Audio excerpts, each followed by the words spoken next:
Mahfud, Gibran tak bisa didiskualifikasi, tapi akan dapat cibiran selama hidup.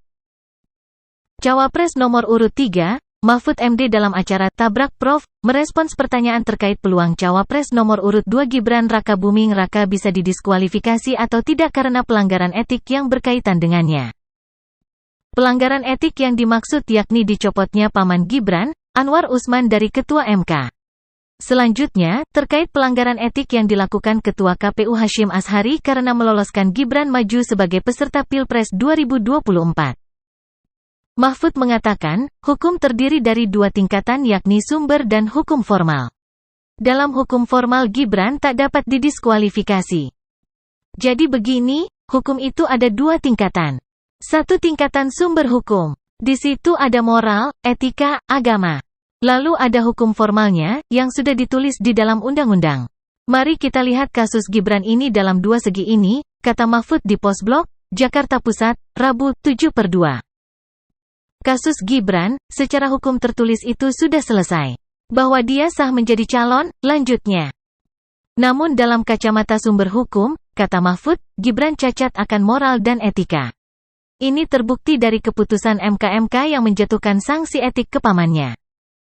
Tapi karena di atasnya ada moral dan etika, maka ada hukumannya dua, pelanggaran etiknya itu dikenakan kepada oknum, misalnya Ketua MK yang sudah diberhentikan itu karena jelas-jelas dia terbukti melakukan pelanggaran berat di dalam bidang etika sehingga diberhentikan, jelasnya. Tapi ini pendaftarannya karena menurut hukum bunyinya begini, putusan MK yang sudah diputuskan, diketok dengan palu yang sah, itu berlaku sejak tanggal ditetapkan.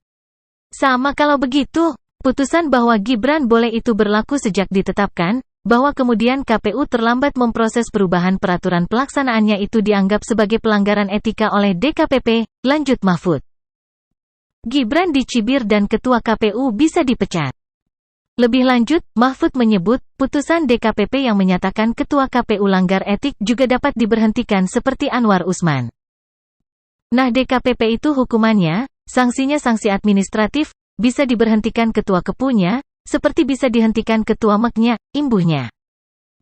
Menurut Mahfud, Gibran hanya akan mendapatkan hukuman moral lewat pengucilan sosial. Bentuknya hanya berupa cibiran.